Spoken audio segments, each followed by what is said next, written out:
दिए ना?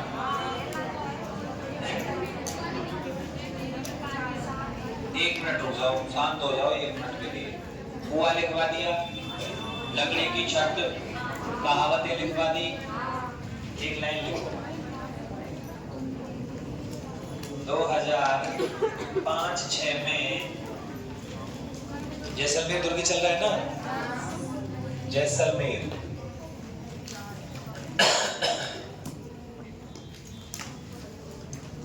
कुछ बात है उनको लिखो। 2005-6 में मॉन्यूमेंट संस्था द्वारा धरोहर घोषित किया गया।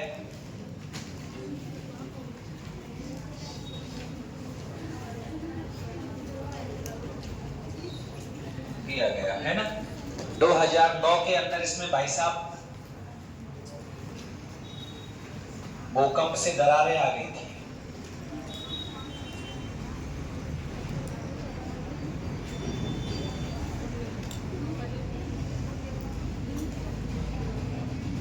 भूकंप से क्या आ गई थी? दरारें आ गई थी इसमें।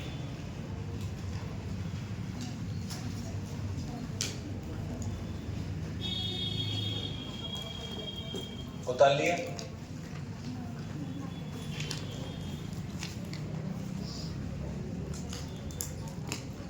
दो 2013 विश्व धरोहर सूची में सम्मिलित किया गया।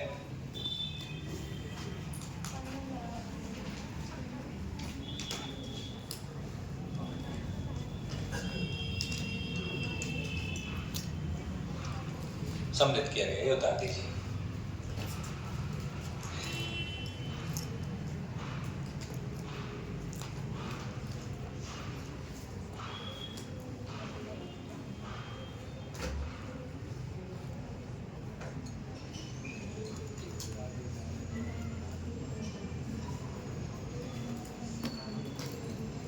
लिख लिया?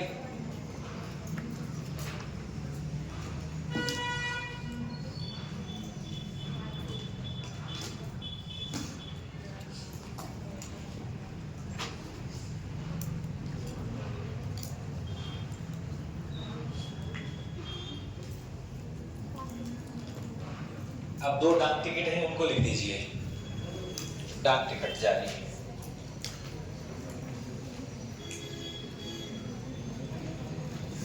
है ना?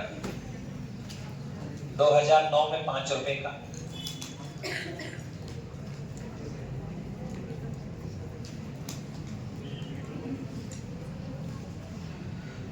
2018 में 12 रुपए का।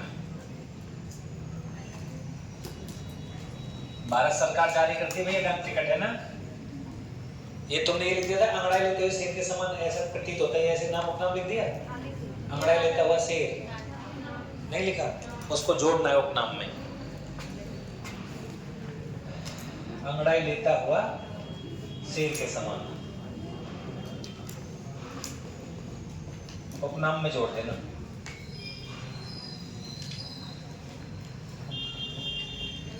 ये उपनाम में जोड़ देना इसको, है ना? अंगड़ाई लेते हुए शेर के समान, रेगिस्तान का अंडमान गुलाब, गलियों का, महलों का सब लिखवा दिया बाकी के।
लिख लिया? अब जो चीज समझने की उसको ध्यान से समझ लेना। आ जाओ, हटा दो ये सब, उतार लिए सब।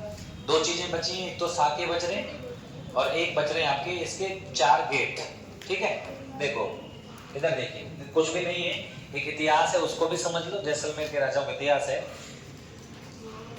पहला साका, इसमें साका कैसे होगा? देखिए पहला साका, दिल्ली का सुल्तान है अलाउद्दीन खिलजी। दिल्ली की गद्दी पे कौन बैठा है? अलाउद्दीन खिलजी। एक ही लिख दिया मैंने, ठीक है भाई। पहले वाले साके की कंफर्म डेट आज तक कोई नहीं दे पाया, ठीक है, फिर भी मैं आपको एक डेट बता देता हूं। उसके बीच में अलाउद्दीन खिलजी कब बैठा गद्दी पे? 1296 में जलालुद्दीन की हत्या करके, और शासनकाल रहा उसका 1316 तक। ठीक है, अलाउद्दीन खिलजी के राजस्थान में अटैक हुए, उनको देख लीजिए। 1301 में उसने किया रणथंभौर पे। कहां किया? रणथंभौर पर किया था अटैक। पहला साका इसी को राजस्थान का कहा जाता है। तो इसका मतलब है कि ये जो साका हुआ है ये पहले नंबर का तो नहीं है, नहीं तो इसको पहला नहीं कहते। कई बुक्सों में आपको इसकी जो डेट है वो 1298 के आसपास बता रखी है। सिखवाल की किताब में 1298 के आसपास, पुरानी वाली में बता रखी थी, अब नई में इस तरीके से लिखा हुआ है। तो मैं आपको मेरी वाली जो डेट है वो मैं दे रहा हूं, जो इस तरीके की डेट है भाई, इसको याद रख लेना। देखिए 1301 में रणथंभौर का हुआ, 1303 में जो हुआ था वो आपका हुआ था कौन सा? चित्तौड़गढ़ का। कौन सा? 1308 में सिवाना हुआ था। सिवाना बालोतरा में पड़ता है, पहले बाड़मेर का इतिहास उसको कहते हैं, ठीक है ना। और 1311 में हुआ था जालौर का। अलाउद्दीन खिलजी के काल में ये 4 जो साके हैं ये बड़े फेमस रहे हैं, ठीक है भाई। तो अगर हुआ है तो अब इसकी डेट नहीं कहीं किसी किताब में नहीं दे रखी है, जैसलमेर के इतिहास में भी नहीं दे रखी, बड़े बड़े इतिहासकारों ने भी प्रॉपर डेट नहीं दी है। उन्होंने ये जरूर कहा है कि 1296 से लेकर के और 1316 तक कभी भी ये साका हुआ होगा। तो पहले वाले की डेट अगर किताबों में जैसे और बुक्स के लिख देते हैं 1298 में डेट लिख रखी है, तो 1298 में लिख रखी है, तो फिर इसको हम पहले वाला नहीं कह सकते, तो फिर राजस्थान का पहला साका कहां हो जाएगा? जैसलमेर में हो जाएगा।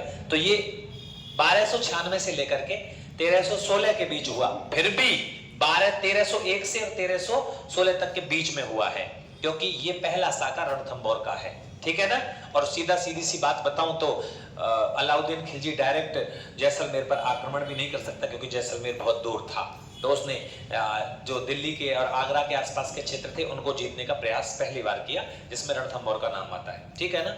आपका रणथंभौर फोर्ट ये रहा, ये रणथंभौर का किला है, सही है ना। और यहाँ पर आपका आगरा पड़ता है और यहाँ आपकी दिल्ली पड़ती है, ठीक है ना। तो एक तो थोड़ा सा हमने इसको पढ़ लिया, समझ लिया। अब बात करते हैं अलाउद्दीन खिलजी की। उसने 4 आक्रमण माने जाते हैं।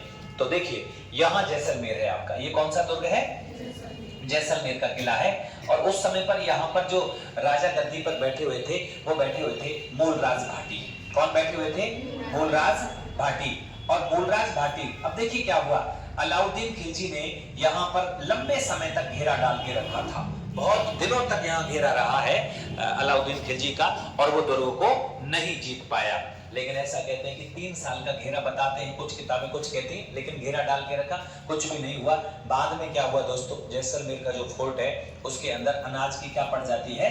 कमी पड़ जाती है। या 3 साल तक तो चला लिया, जैसलमेर तो वैसे ही बेचारा रूखा प्रदेश है, तो यहाँ पर अनाज की कमी हो गई और मूलराज जी के द्वारा अपने गेट खोलने पड़े। युद्ध हुआ और मूलराज भाटी वीरगति को प्राप्त हो गए। मतलब मूलराज जी ने क्या कर लिया? केसरिया कर लिया। क्या कर लिया? केसरिया। उनकी रानी थी रतन सिंह, क्या नाम था? रतन सिंह। और रतन सिंह से कहा कि भाई हम तो जा रहे हैं कहां? लड़ने के लिए, गेट खोलेंगे, अलाउद्दीन खिलजी से लट हो जाएंगे, वीरगति को प्राप्त हो जाएंगे तो ठीक है, नहीं तो भाई बच जाएंगे तो तेरे पास में आ ही जाएंगे। उसने कहा महाराज टेंशन मत लो, अगर आपकी वीरगति हो जाती है तो मैं आग में कूद करके क्या कर लूंगी? जौहर कर लूंगी। तो रानी ने आग में कूद करके क्या किया? जौहर कर लिया। तो ये ध्यान रखेंगे, ये पहला साका जो हुआ था वो मूलराज भाटी और कुंवर रतन सिंह के नेतृत्व में जैसलमेर फोर्ट के अंदर ये साका कंप्लीट हो गया। साका आप जानते ही हो 2 प्रकार से होता है साका, आधा काम 1/2, आधा काम 1/2। आधा काम केसरिया में राजा वीर गति को लड़ता हुआ प्राप्त हो जाता है युद्ध के मैदान में, और आधा काम जौहर के रूप में रानी द्वारा अपनी आत्महत्या कर ली जाती है, चाहे आग में कूद के, चाहे पानी में कूद के, या कैसे भी करके। तो ये आपका पहला साका जैसलमेर के अंदर कंप्लीट हुआ। आपसे प्रश्न पूछे जाएंगे कि भाई उस समय जैसलमेर का राजा कौन था? तो मूलराज भाटी था। कौन था? मूलराज भाटी था। और आक्रमण करने वाला आक्रांता कौन था? अलाउद्दीन खिलजी था। अलाउद्दीन खिलजी कहाँ का शासक था? दिल्ली का सुल्तान था।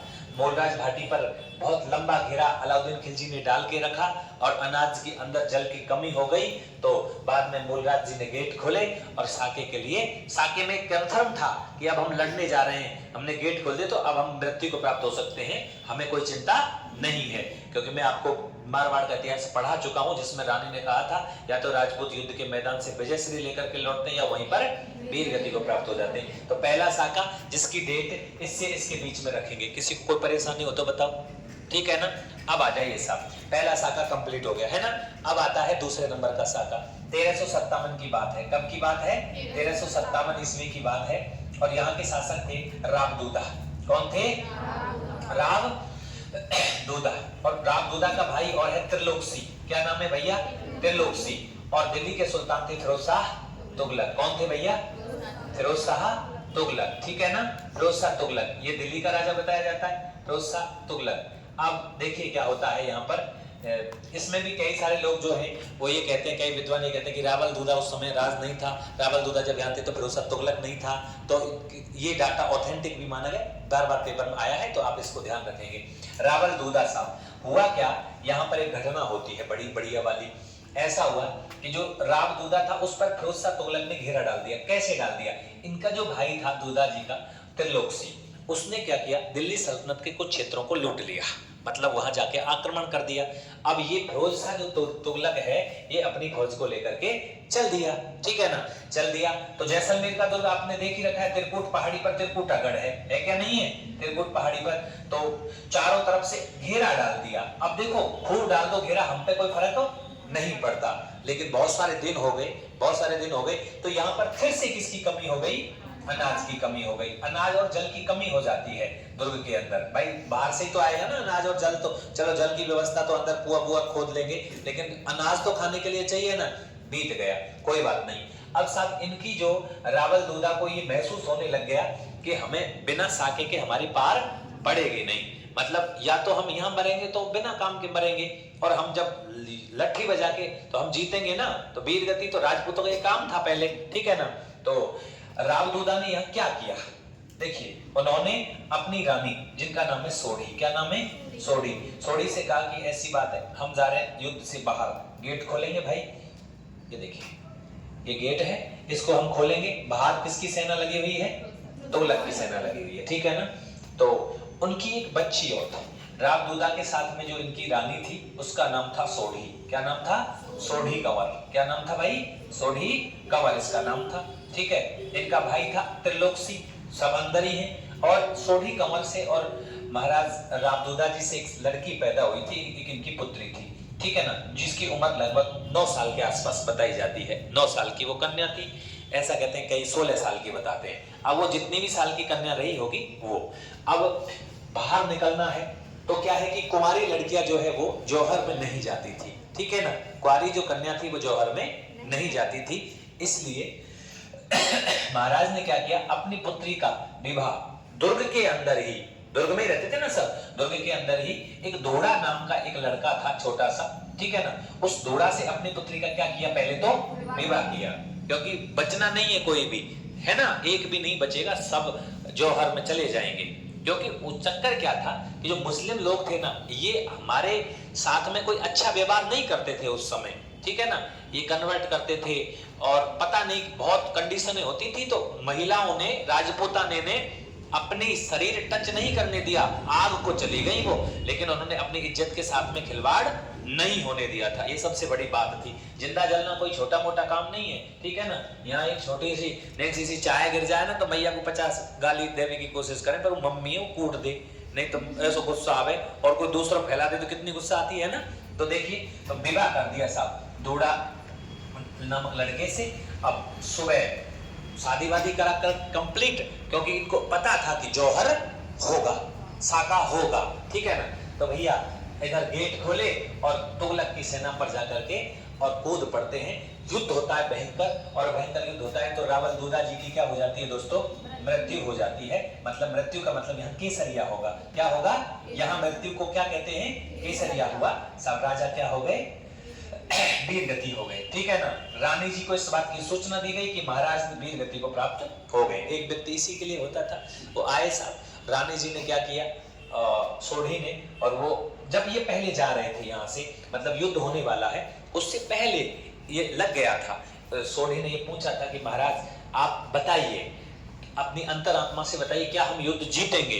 कि तो रावल दूधा जी ने पता है अपनी पत्नी से झूठ नहीं बोला। उन्होंने कहा था मुझे नहीं लगता है कि हम युद्ध में जीत पाएंगे, हाँ लेकिन हम केसरिया जरूर करने जा रहे हैं और आप जौहर कर लेना।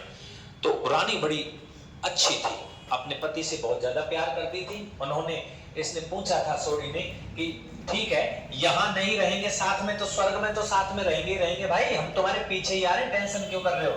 लेकिन मुझे एक बात बताओ, हम ऊपर जब चले जाएंगे और स्वर्ग में हमारा मिलन होगा तो मैं तुम्हें कैसे पहचानूंगी, क्योंकि वहां तो भैया आत्मा ही आत्मा घूमती है, शरीर थोड़ी होता है। तो स्वर्ग में मुलाकात होगी तब मैं कैसे पहचानूंगी आपको। तो रावल दूधा ने कहा फिर तेरा और मेरा प्यार कैसा, ये जब तुम मुझे पहचान ही नहीं पाएगी। कि महाराज स्वर्ग में तो बहुत सारे लोग होंगे, फिर इतनी सारी भीड़ होगी, तो कम से कम मैं दूसरे मर्द की तरफ तो अपनी आंखें भी नहीं उठा के देख सकती ना। राजपूतों में दूसरे की तरफ नहीं देखा जाता है। अपने मतलब राजपूताने का मतलब है अपना राजपूताना, अपना भारतवर्ष, यहाँ की संस्कृति ये कहती है कि आप दूसरे की तरफ नहीं देखोगे। देखो लेकिन उस तरीके से नहीं देख सकते। आजकल तो फिल्में आ गई हैं तो दूसरे तरीके से देख रहे हैं, ब्याह कोई तय कर रहे हैं, भाग किसी के साथ में रहे, है ना। लेकिन यहाँ स्वर्ग में मुलाकात होगी। तो उन्होंने कहा फिर प्यार कैसा कि तुम मुझे वहां पहचान नहीं पाएगी। कि महाराज पहचान तो मैं तुम्हें लूंगी, लेकिन मैं और लोगों की तरफ नहीं देखना चाहती हूं, मैं सिर्फ आपको ही देखना चाहती हूं, इसलिए मैं सिर्फ नीचे देख सकती हूं। महाराज ने कहा यार बात इसकी भी सही है। तो महाराज ने कहा देख मैं जा रहा हूं युद्ध में, और मैं अपने पैर का क्या काट के दे रहा हूं, अंगूठा काट के दे रहा हूं। तो महाराज ने अपने पैर का अंगूठा काट के दे दिया कि ये अंगूठा मैंने काट दिया, अब स्वर्ग में देख लेना जिस व्यक्ति का अंगूठा कटा हुआ मिले तो भैया वो देख लेना, ठीक है ना। तो अंगूठा काट करके देके गए, ये है। अब यार प्यार बढ़ा दिया हमको सांझा का।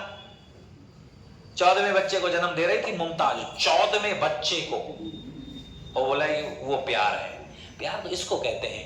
आपने राज सिंह जी को नहीं पढ़े, राज सिंह महाराणा राज सिंह जी, जब राजसमंद झील महाराज ने की रानी ने कहा था, जैसलमेर की जो भटियाणी रानी थी, महाराज तीज पर आना है।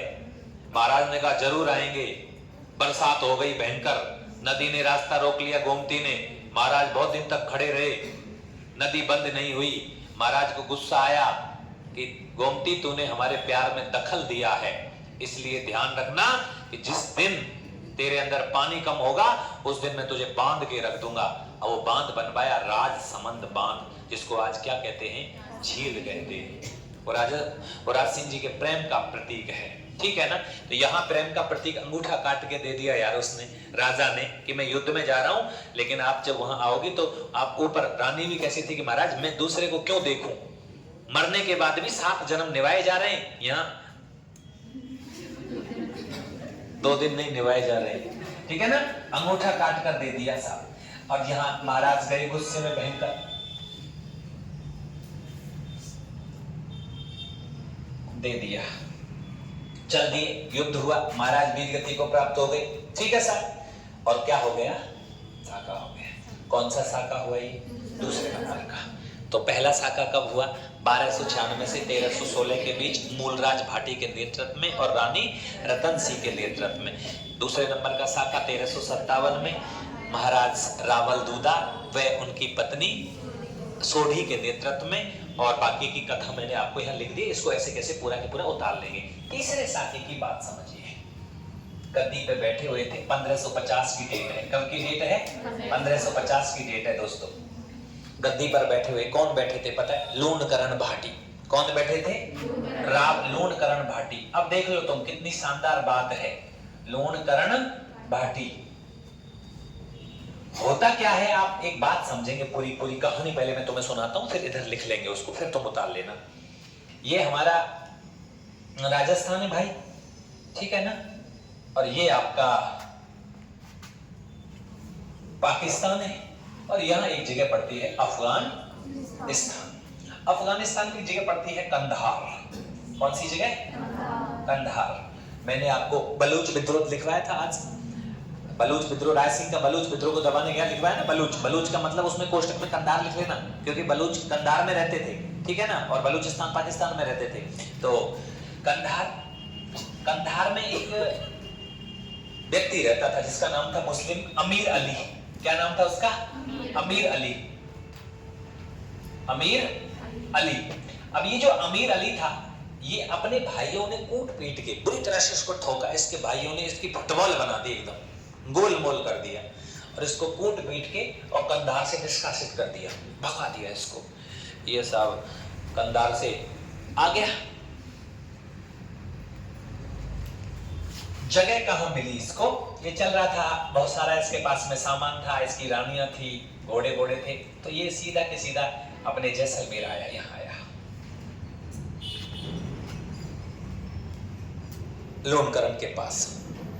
लोनकरण जी से इसने बाहर, महल के बाहर जब जा रहा था, तो राजा से इसने रिक्वेस्ट करी, महाराज मैं एक बिल्कुल गरीब आदमी हूं, एक तरीके से मेरे पास कुछ नहीं है। और लोनकरण जी ने पूछा कि भाई साहब आपकी तो हालत बहुत ज्यादा खराब हो रही है। महाराज हालत क्या है, मैं तो भूखा हूं, खाना मैंने नहीं खाया, मेरे भाइयों ने मुझे कूट पीट के भगाया है, मेरी रानियां हैं ये मेरे साथ में हैं, और हम चल रहे हैं। कुछ हमारे फौजी रास्ते में ही, मेरे साथ के सैनिक जो थे वो रास्ते में भूखे प्यासे मर गए, हमें कुछ नहीं मिला, राज में से कुछ भी नहीं हमें मिला। महाराज ने कहा फिर हम क्या मदद कर सकते हैं तेरी? कि महाराज मदद क्या है, आप हिंदू सम्राट हो, आप थोड़ी सी जगह हमें दे दीजिए, हम यहीं आप अपना जीवन यापन कर लेंगे। महाराज ने कहा नो टेंशन, हमारे यहाँ अतिथि को देवता माना जाता है, स्वागत सत्कार किया जाता है। महाराज ने कहा आ जाओ। तो मेरे हिसाब से अगर देखूं तो उस समय पर हिंदू मुस्लिम का कोई बड़ा रोल नहीं था। जो आक्रांता थे उनसे लठ बजाया जाता था, जो मंदिर तोड़ते थे उनसे लठ बजाया जाता था, मानते हो? नहीं तो महारावल लोनकरण जी क्यों कंधार के अमीर अली को अपने यहाँ रखते?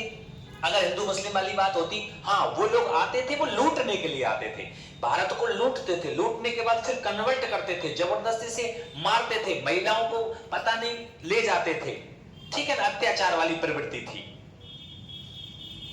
क्योंकि उन लोगों ने मारना काटना ही सीखा, उधर होता तो कुछ है नहीं, ठीक है ना। तो कोई बात नहीं। तो अमीर अली को हमने क्या दे दी भाई साहब? शरण दे दी। अच्छा, अमीर अली एंट्री कर रहे हैं, महाराज ने कहा कि भाई चलो मैं अपने परिवार को बता के आऊं थोड़ा सा। तो रानियों को बताया, अपनी रानियों को। रानियों ने कहा कि महाराज कोई बात नहीं, दे दीजिए शरण। रानियां खुद आई, हमारे यहाँ ऐसा होता है। रानियों ने कहा कि कोई बात नहीं है, आपके साथ में महिलाएं हैं, महिलाएं की यहाँ पूरा मरुस्थल है, कहाँ तुम भटकोगे? अगर ऐसी तुम्हारी बात है, तुम कह रहे हो, तो हमारे यहाँ आराम से तुम्हारी मर्जी जब तक रहो, आपसे कोई टैक्स कोई पैसा कुछ नहीं लिया जाएगा, खाना पीना फ्री। इससे बड़ी बात कोई हो सकती है? नहीं हो सकती। कंधार के अमीर अली ने महारावल लोनकरण की पत्नी को बहन कहा था। क्या कहा था? बहन जी। और हमारे यहाँ ये शब्द बहुत बड़ा होता है, ये छोटा मोटा शब्द नहीं है, बहन जी शब्द बहुत बड़ा है। आजकल बहन जी शब्द को ही मामला गड़बड़ कर दिया। लड़का लड़की पकड़े जाए तो ई मेरे भैया है, डंडा पड़े जब मेरो सैया है, चेंज हो जाता है मामला। हाँ, मजाक नहीं, रियल है ये। लेकिन भाई इस रिश्ते को क्यों तार तार कर रहे हो? जो है वही बता दो ना, सही बात है ना। कौन सी यार, यहाँ ये वाली बात तो हमारे देखिए, आज भी देख लो तुम अपने आसपास, लड़ाई अगर हो रही है और गालियां दे दी, जैसे लड़ाई में माँ के लिए कोई गाली दे रहा है तो सुन लेते हैं, लेकिन जैसे ही किसी ने बहन की गाली दी और इधर लठ शुरू, बस अब रुक जा, अब दे लेंगे बस। और उसने दूसरी बार बोला, लठ बच जाएगा, होता है ना ऐसा। भैया ये शब्द बहुत बड़ा है, इस संस्कृति के लिए, भारतीय संस्कृति के लिए ये शब्द बहुत बड़ा शब्द है, बहन जी। अब देखिए, हमारी जो रानी थी, उन्होंने अमीर अली के हाथ में राखी बांधी थी। इतिहास बहुत शानदार है जैसलमेर का, खूब रहे यहां तक। लेकिन यार इस आदमी के दिमाग में ना वही चीज नेगेटिव बात थी। हमने अपने महलों में जगह दे दी, स्पेशल महल दे दिए, बहुत सुंदर महल जैसलमेर के, देखे तुमने। अमीर अली रहने लगा, अमीर अली से ये भी नहीं कहा कि तू मुसलमान है, हिंदू है, ऐसा कोई मैटर नहीं था कि तू मंदिर में पूजा करेगा ही करेगा। भैया तू रहे आराम से, खा पी मौज कर। रानी ने कहा जब तुमने मेरे को भाई बोला तो मैंने भी आपको, ठीक है ना, तो ये हो गया सब, राखी बांध दी। लेकिन होता क्या है, 1550 की डेट आ जाती है। अमीर अली का दिमाग काम कर रहा था कि अब एक एक चीज का पता लग गया, एक एक चीज का, बारीकियों का पता लग गया।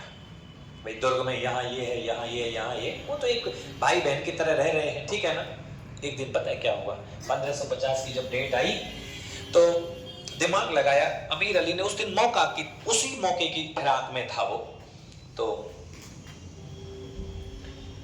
लोणकरण के जो पुत्र थे बीरमदेव, ठीक है ना, वो बीरमदेव जी शादी में चले जाते, कहीं शादी हो रही थी तो वहां शादी में चले गए। तो राज परिवार का लगभग बहुत सारे सैनिक वगैरह वो शादी में चले गए थे। लोणकरण जी और रानियां थी। उस दिन अमीर अली ने शाम को कहा था लोणकरण जी से कि महाराज हम आपके यहाँ इतने दिनों से रह रहे हैं, हमारी जो रानियां हैं आपकी रानियों से ना मिलना चाहती हैं, कभी चेहरे नहीं देखे, तो मेरी रानियां आपकी रानियों से मिलना चाहती हैं और आपके हम यहाँ रह रहे हैं, तो वहां कोई किंतु परंतु नहीं है ना कि भाई कभी भी मिल लो, क्या फर्क पड़ता है। अच्छा महल अलग से दे रखे, भाई तुम अल्लाह को मानते हो तो तुम वहां रहो, तुम्हारे धर्म में भी अगर ऐसी है कि कोई 1% भी प्रॉब्लम नहीं आनी चाहिए तुमको, तो अलग तरीके से महल दिया। कितना बड़ा जैसलमेर का फोर्ट है, ठीक है ना। उन्होंने, उसके दिमाग में अलग चल रहा था। उसने कहा महाराज ठीक है, अगर आपने आज्ञा दें तो मैं सुबह अपनी रानियों को और आपकी रानियों से, महारानियों से मिला के ले जाऊं, मेरी रानियां आ जाएंगी, मिल जाएंगी। लोणकरण ने कहा कोई बात नहीं। उस दिन यहां कोई था नहीं, सारे लोग लगभग शादी में गए हुए थे, ठीक है भाई। हुआ क्या, ये जब यहां से जब रानियां पहुंची तो वो रानियां पालकियों में बैठ करके आ रही थी। किस में बैठ करके? वहां से पालकियों में बैठ करके आ रही थी। उसे भी एक तरीके से राजा की तरह ही रखा हुआ था कि भाई तू भी कंधार का है, तेरे भाइयों ने भला दिया है, तू भी राजा ही है, हमारे यहाँ रहेगा। अरे यार तुम राजा के वहां रहोगे तो राजशाही तरीके से ही तो रहोगे। अब जैसे ही ये पालकी आ रही थी तो ये पालकी में जो बांस लगे हुए थे, राजा कितना तेज होता है देखिए, राजा वही राजा बनता है जो तेज होता है। पालकियों में जो बांस की लकड़ी लगी होती है, वो बांस की लकड़ी ना ऐसे लुक रही थी, मतलब ऐसे लुक रही थी।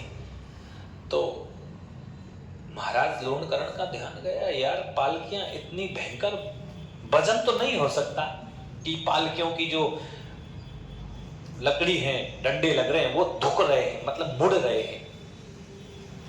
उनको लगा यार कोई ना कोई लफड़ा है। उन्होंने तुरंत के तुरंत, अच्छा अमीर अली अभी नहीं, अमीर अली अंदर सेटिंग बाजी में लग रहा है, वहीं उन्होंने जो कहार होते हैं कंधे पर रख के लाते हैं, कहार बोलते हैं उनको, उनसे कहा भाई ये रोको लो, यहीं रोको, इनको उतारो। कहारों को तो पता था, मतलब 3 सैनिक हैं, एक पालकी में 3 सैनिक हैं, अंदर एक सैनिक बैठा रखा है, बाहर एक 2 लोग लेकर के आ रहे हैं, तो 3 सैनिक हो गए, अंदर 3 तलवारें रखी हैं।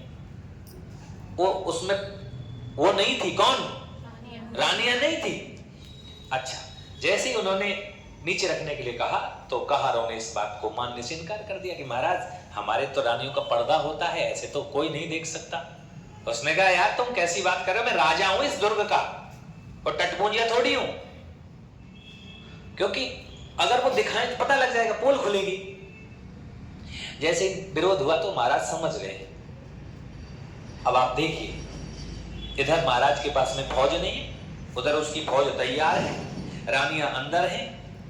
अब इतने से टाइम में आप क्या सोच सकते हो बताओ मुझे। दूसरी वाली पालकी आई, दूसरी वाली पालकी नीचे रखी गई, उसने तुरंत अमीर अली को संदेश दे दिया, महल में ही तो है कि महाराज पता लग गया, बात खुलने वाली है, आप पे कुछ होता है तो देख लीजिए। और उस बदतमीज शासक ने यहां पर लोणकरण और पर क्या कर दिया, आक्रमण कर दिया 1550 में। जब हम लड़ाई में जाते थे तो रानियों को ये कह के जाते थे कि हम युद्ध के मैदान में जा रहे हैं, अगर हम वीर गति को प्राप्त हो जाएं तो जौहर कर लेना। यहाँ तो कोई बात रानियों को बताने के लिए भी नहीं है। रानियां अंदर है, महाराज लूणकरण यहाँ है, सेना यहाँ आ गई है, उसकी पालकियां तो आई गई ना रेडी होकर के। कुछ सैनिक थे नाम मात्र के। महाराज ने कहा अपने सैनिकों से कि तैयार हो जाओ। 24 घंटे तैयार रहती सेना, लेकिन कम सैनिक थे यार। उस दिन उसने यही तो मौका देखा जिस दिन कम होंगे। अब लगा लीजिए कि मात्र और मात्र 150 के आसपास सैनिक, और इधर इसकी जो जितने थे वो सारे के सारे सैनिक। और कितने दिनों से ये लग रहा है इस काम में। महाराज लूणकरण उतर गए मैदान में, रानियों को नहीं पता अभी कुछ, और यहाँ युद्ध होता है। अमीर अली से युद्ध होता है, भयंकर युद्ध चलता है। इस युद्ध की आहट पहुंच जाती है महलों के अंदर, और रानियों को इस बात की जानकारी मिल जाती है कि हमारे महाराज पर चोरी छुपे क्या किया गया है, अटैक किया गया है। दोस्तों रानियां महल से निकल के सीधी जाने वाली हैं, निकलने वाली हैं, लेकिन चारों तरफ से गेट क्या कर दिए गए, बंद कर दिए गए। इधर महाराज लूणकरण भाटी युद्ध में लड़ते हुए क्या हो गए, वीर गति को प्राप्त हो गए। लेकिन तुम्हें एक बात बता देता हूं, छोड़ा उन्होंने अमीर अली को भी नहीं। उन्होंने कहा था कि अगर आज हम युद्ध के अंदर वीर गति को प्राप्त हो गए तो हमारे महलों के अंदर जो रानियां हैं, पता नहीं ये बदतमीज उन बहन मान करके उनके साथ में जाने कैसा बर्ताव करेगा। तो महाराज ने कहा कि बेटा हम तो डूबेंगे, तो हम छोड़ेंगे ही नहीं। और कंधार के शासक अमीर अली को महाराज लूणकरण ने काट दिया और लड़ते हुए वीरगति को प्राप्त हो गए। लेकिन दोस्तों यहाँ पर जौहर नहीं हो पाया, क्योंकि रानियां बंद हो गई। रानियों को निकलने के लिए मौका नहीं मिला। अग्निकुंड तक जाने के लिए मौका भी तो मिले, अग्नि भी तो जले, पहले पता भी तो चले कि ऐसा होने वाला है। इसलिए दोस्तों यहाँ केवल और केवल क्या हुआ, अर्धसाका हुआ।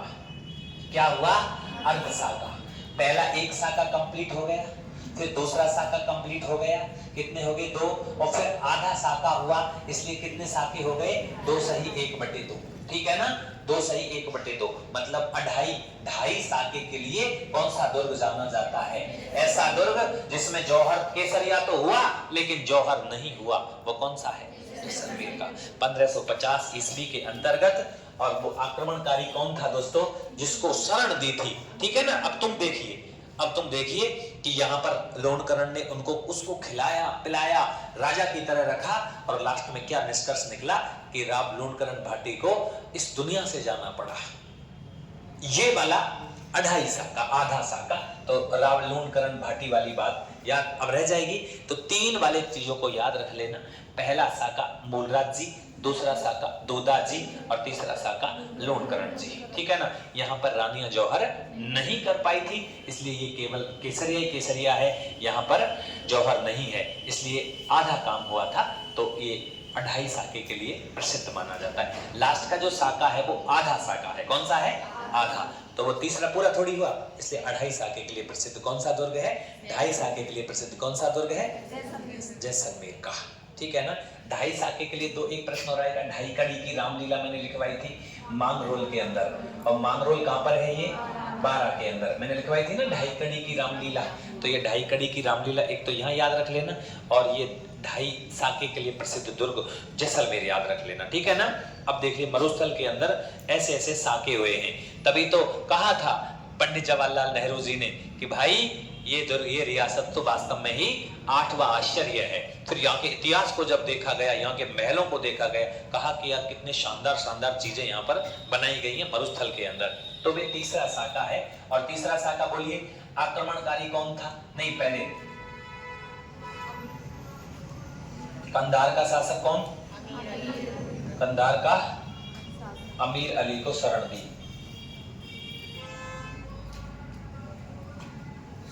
थी, है ना। अब क्या होता है, 1550 में अमीर अली ने धोखे से आक्रमण किया। धोखे से क्या किया, आक्रमण किया। राजा केसरिया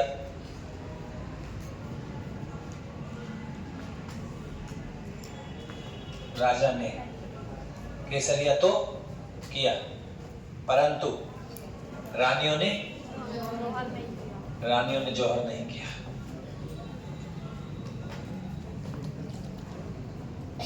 नहीं किया, इसलिए यह कैसा साका कहलाता है? इसलिए यह अर्ध साका कहलाता है।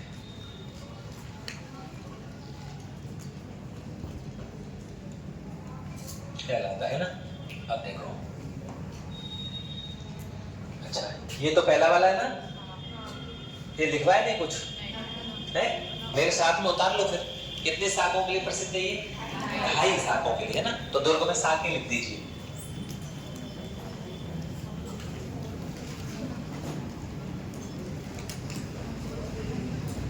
दुर्ग में साके।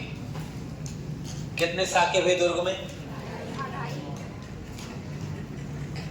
साके। तो सही 2.5 या 2.5। ठीक है भाई। पहला तो आपने बताइए, पहला कब हुआ था बोलो? 1296 से 1316 के बीच में। राजा कौन थे? राजा मूलराज भाटी।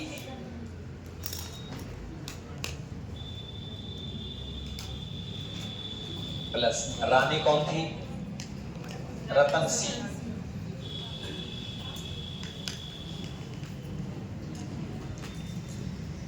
नेतृत्व में।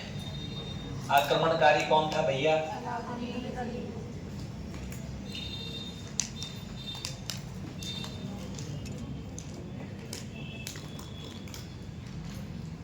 एक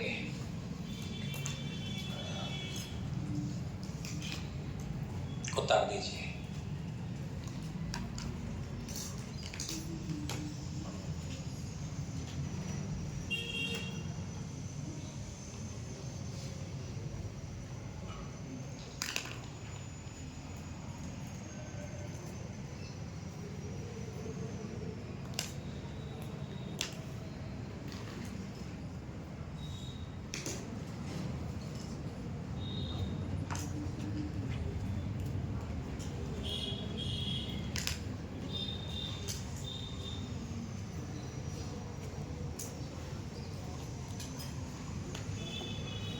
पहला उतार लिया।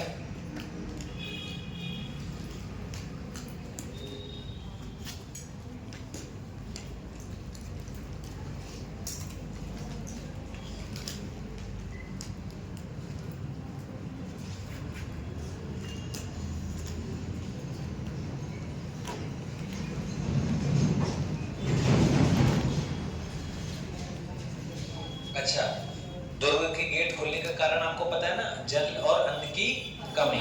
ठीक है ना, लिख देना अन्न जल की कमी के कारण। अच्छा, इसके नीचे आप लोग एक काम लिख देंगे,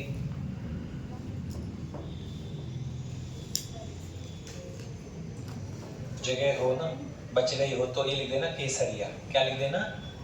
केसरिया, क्योंकि समझ में आ जाए। और रानी ने क्या किया? जौहर किया। गेट खोलने का कारण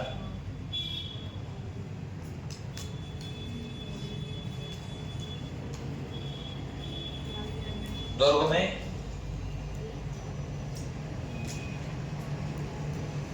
अन्न जल की कमी है ना। केसरिया जौहर।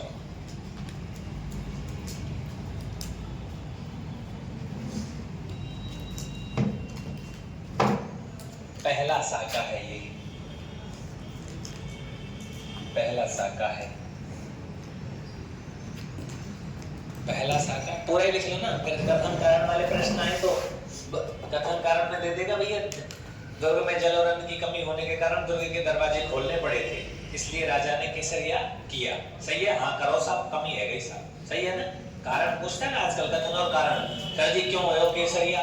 भैया नाज वीत को नाज। कारण हो गया ना पूरा पूरा। बना ले प्रश्न, कितने बनाएगा?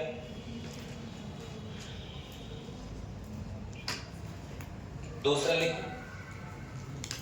बोलो, बदल दो ये पन्ना,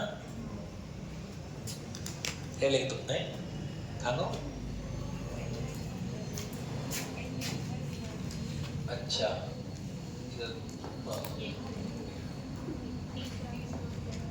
दूसरा साग, ये दूसरा है ना, लिखिए 1357 सेकंड साका।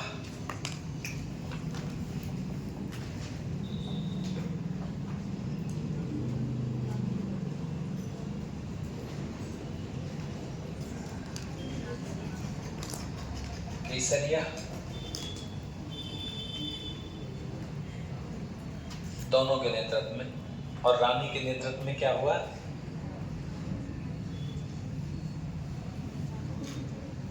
पूरे लिखे दोबारा से, केसरिया प्लस त्रिलोकसी। रानी कौन है? रानी सोगी, है ना? क्या हुआ? जौहर, है ना? लिख दिया जौहर।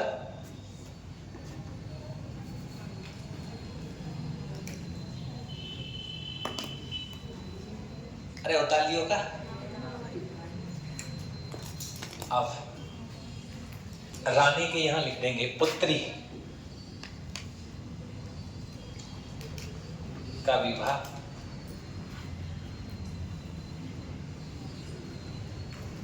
थोड़ा से किया, और भाई साहब जौहर कर लिया, ठीक है ना?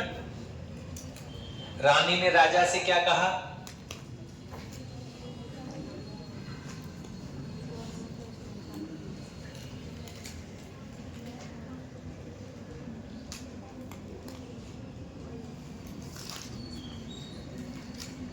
युद्ध के बाद स्वर्ग में मुलाकात।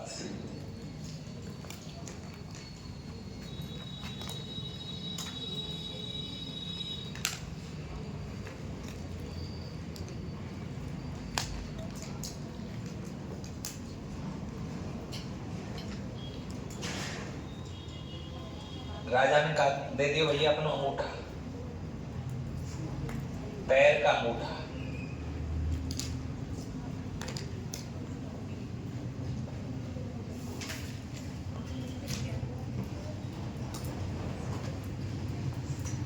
ठीक है भैया, राजा ने केसरिया कर लिया। भाई साहब का कारण हो केसरिया को? कारण पानी का कुंड बनवा लिया।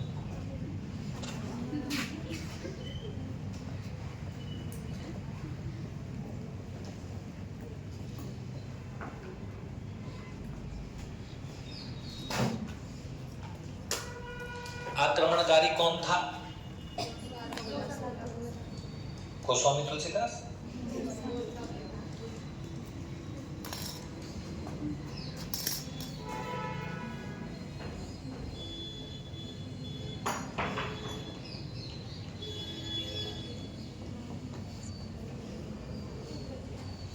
फिरोज साहिब तुगलक।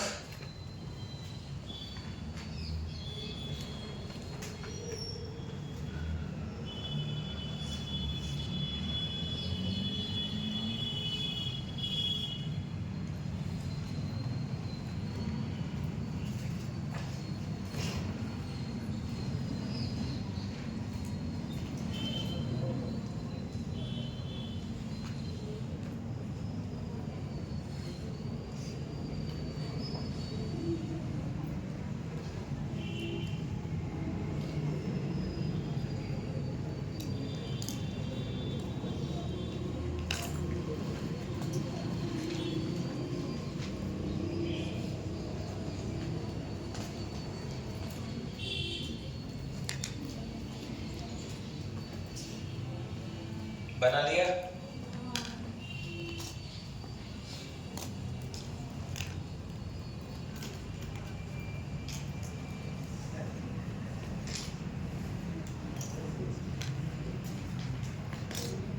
फिरोज शाह तुगलक आक्रमणकारी था।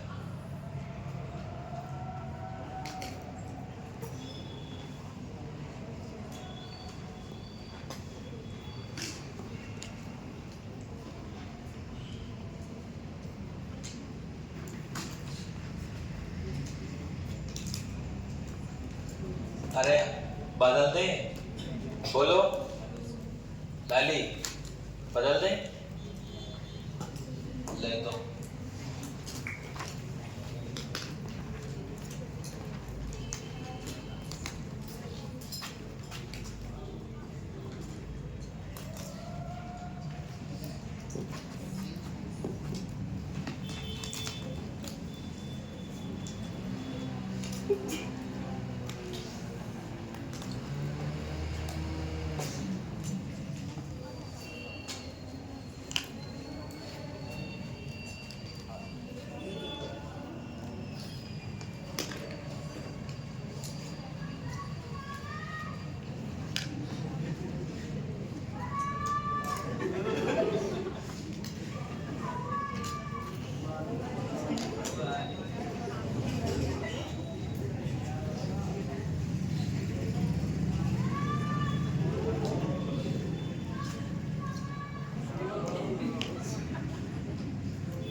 बनो बनो, कौन चिल्ला रहा है?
लिया अर्ध साका लिखना है इसको। 1550 का कौन सा साका है ये?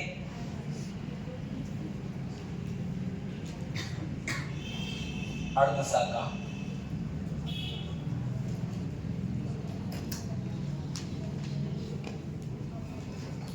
है ना भाई?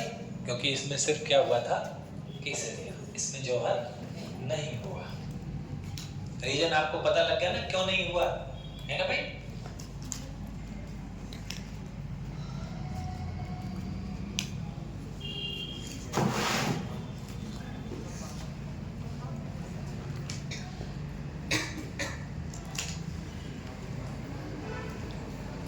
गेटों के नाम और लिखवा देता हूं। 4 द्वार है,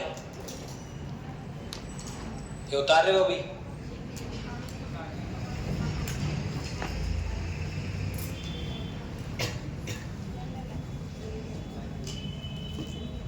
बदल दो, द्वार लिख दीजिए।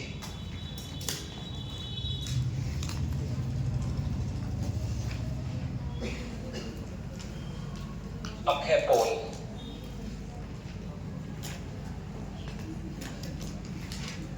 सूरज पोल,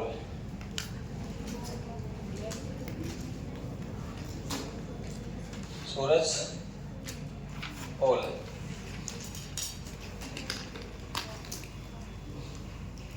गणेश पोल।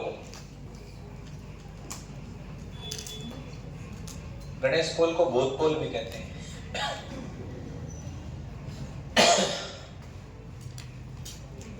हवा पोल,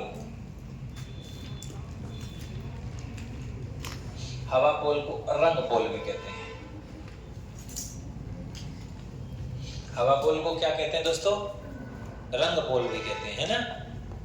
4 पोल हैं। मुख्य द्वार का नाम क्या है? फतेह पोल। आजकल मुख्य द्वार पूछ रहे हैं। नाहरगढ़ दुर्ग का मुख्य गेट पूछ लिया था पेपर में, ताड़ी द्वार आया था ना, सूरज पोल कहते हैं उसको। वैसे सूरज पोल नाम है लेकिन ताड़ी द्वार भी कहते हैं, तो ताड़ी पे ऑप्शन में था ताड़ी द्वार।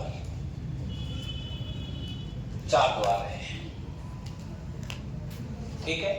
एक चीज और लिख देना, जहां आपने 1155 डेट लिखी है वहां 12 जुलाई लिख देना ऊपर। 12 जुलाई 1155 की डेट। 11 जुलाई 1255, ओ सॉरी 12 जुलाई 1155 की डेट लिख देना पोस्टर में।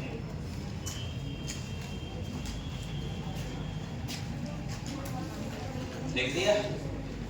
और श्रावण शुक्ल 12 लिख देना। श्रावण शुक्ल 12, श्रावण शुक्ल 12 ये डेट आई थी पेपर में। श्रावण का महीना था हिंदू कैलेंडर के अनुसार, शुक्ल पक्ष थी और 12 के दिन यानी नींव रखी गई साहब, ठीक है ना। ये 2 चीजें और जोड़ लेना, क्योंकि कई बार क्या होता है कि हिंदू कैलेंडर की तिथियों को देता है वो, तो कुछ भी हमसे नहीं छूटा, हमने पूरा लिख लिया। अच्छा, तुमने एक महल का नाम लिख दिया था सर्वोत्तम विलास, लिखवा दिया कि लिखवा, देखो सर्वोत्तम विलास को है। देख तू चेक कर, मोड़े मत मारे बेच रहे थे, देख के बता। सर्वोत्तम विलास उसको लिख दीजिए, सर्वोत्तम विलास। अरे मैं जब ही तो कह रहा हूँ, बोलो तुमने लिखो ना लिखो भाई। सर्वोत्तम विलास महलों में जोड़ दो, है ना। सर्वोत्तम विलास के सामने लिख दो अखेराज भाटी को, अखेराज भाटी निर्माता, अखेराज भाटी।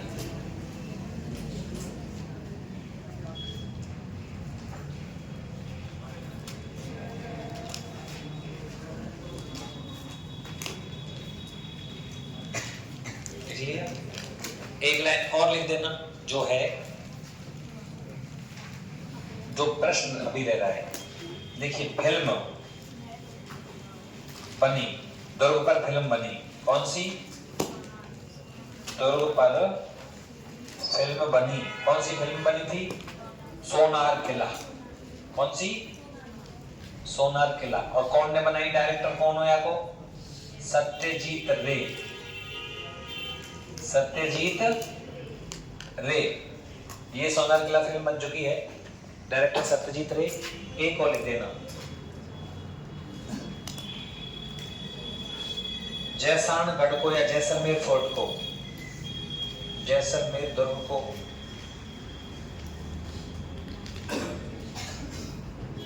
पेयजल की आपूर्ति,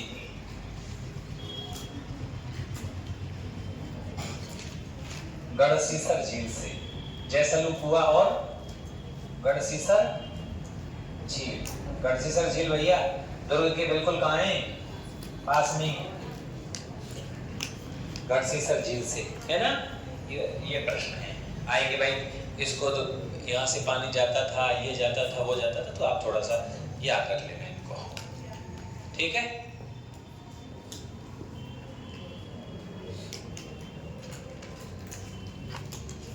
ये लाइन याद रह जाएगी। लोहद्रवा से राजधानी को परिवर्तित करके जैसलमेर कौन लाया था? राव जैसल भाटी। जैसलमेर बसाया था ना, तो राजधानी पहले कहां थी? चलो लिखो, इसको भी लिख दो। जैसलमेर बसने से पहले, जैसलमेर बसने से पहले भाटियों की राजधानी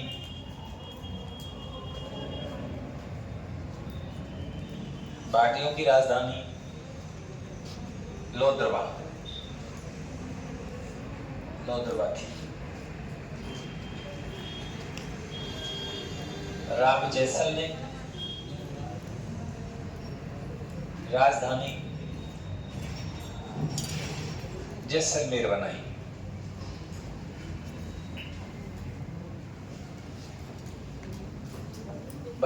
ठीक है ना। कोई दिक्कत? आना करो, आना नहीं आता करना मत करो।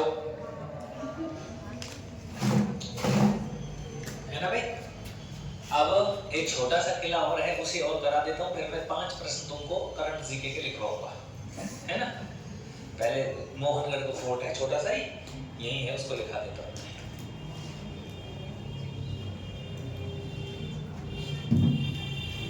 पहले बता दूंगा।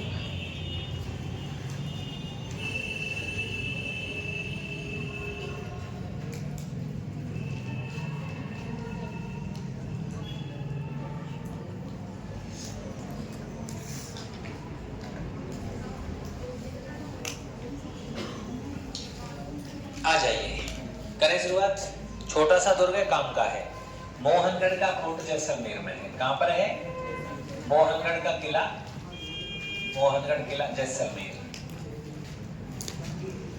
जैसलमेर में है। इधर देख लो एक बार, 4-5 लाइनें, फिर तुम बता लेना आराम से। जैसलमेर, देखिए इसका निर्माण करवाने वाले हैं जवाहर सिंह बाटी, जवाहर सिंह। तो निर्माता पूछे तो आपसे जवाहर सिंह को कर देना। वे जवाहर सिंह को सुन लो पहले तुम, जवाहर सिंह। अच्छा, ये दुर्ग जो बना है जवाहर सिंह ने स्वतंत्रता के बाद निर्माण करवाया। कब करवाया? स्वतंत्रता के बाद। स्वतंत्रता के बाद ये दुर्ग बना है, बना किला। तो स्वतंत्रता के बाद बना है, तो किलों की दृष्टि में सबसे नवीन दुर्ग यही हो गया।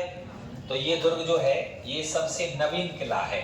अगर पेपर में ये नहीं हो तो कौन सा करेंगे? लोहागढ़, सबसे नवीन दुर्ग। और नवीन है इसलिए सबसे जवान भी यही है, तो सबसे जवान किला, इसको जवान किला कहते हैं। क्या कहते हैं? जवान किला। कुआरा किला कौन सा है? और जवान किला कौन सा है? मोहनगढ़ का किला है, जैसलमेर के अंदर है। ठीक है ना। आपको एक बात बताते हैं, इसी ही किले के अंतर्गत आपको सागरमल गोपा को बंदी बना के रखा गया था। किसको?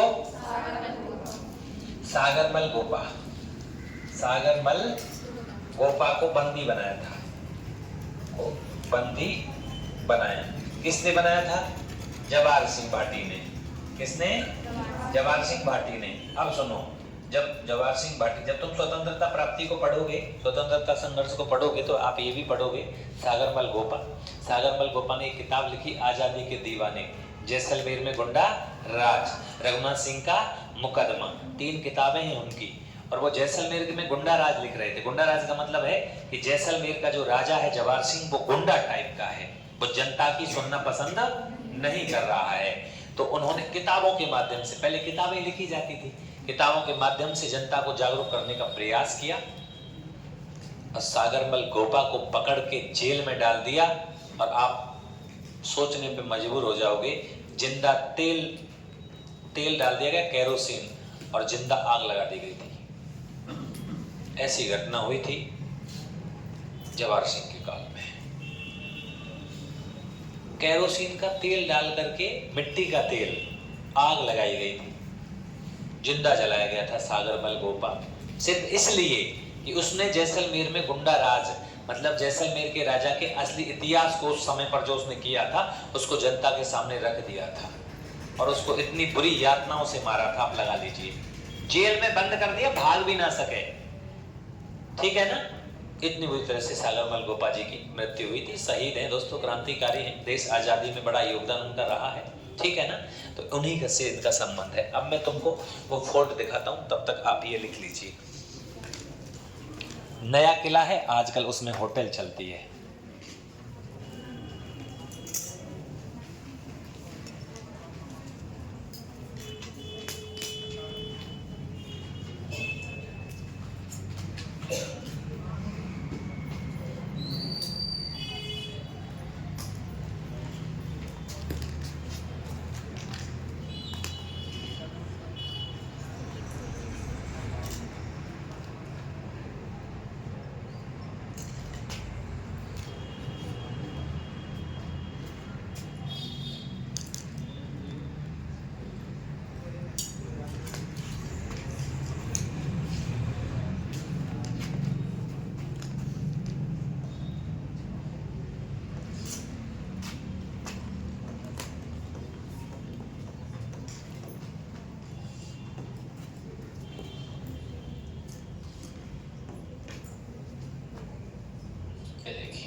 छोटा ही दुर्ग है लेकिन बहुत सुंदर है।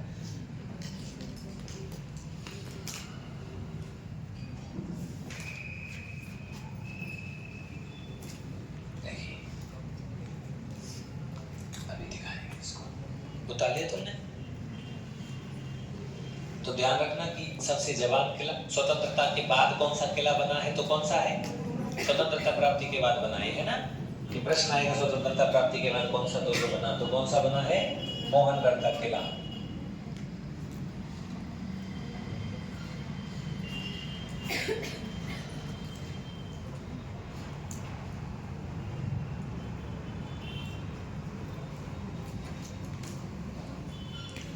उतार लिया सबने? देखो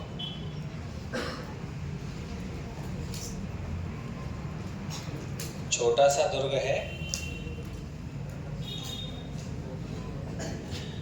ये देखिए, ज्यादा बड़ा नहीं है छोटा ही, लेकिन बहुत शानदार है। वर्तमान में इसमें होटल चलती है। ये देखिए अंदर से ये रहा, अंदर से ये अंदर का है, शादी वगैरह होती है यहाँ। देखिए ये इसका अगला जो है गेट है।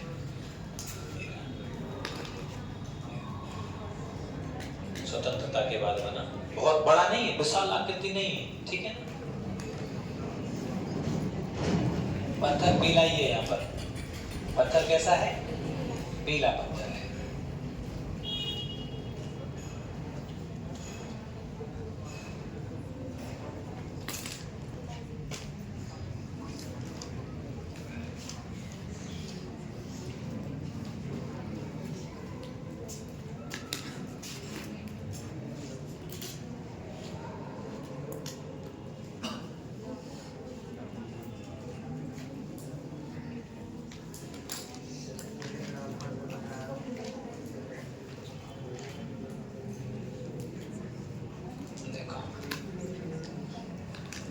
अंदर से पीला पत्थर है। ये तो अब की गई हैं सारी चीजें। बाकी पत्थर कैसा है? पीला।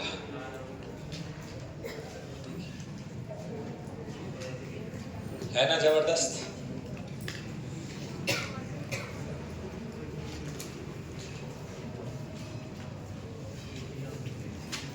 पहले लकड़ी से बनाई जाती थी, गाटर नहीं होता था लोहे का। ये लकड़ी के ही ये लग रहे हैं ऊपर, जो दीमक नहीं लगती इनमें। ये इस तरीके से लगाई गई हैं। इसमें तो चलो गाटर है, दिख रही है ना, लेकिन देखो अब पुराने जो घर हैं, कई हवेलियां देखो तुम पुरानी ना, उसमें लकड़ी की लग रही है ना। वो लकड़ी वो मजबूत वाली लकड़ी है, सागवान की, या वो मजबूत वाली काली जो लकड़ी आती है, फिर उसको उसके ऊपर पन्नी लगाई जाती है। यहाँ पन्नी लगाई जाती है, ठीक है ना। उसके बाद में उसमें दीमक नहीं लगती। फिर देखिए अंदर से है, जबरदस्त है कि नहीं बोलो? खतरनाक। जैसलमेर का है।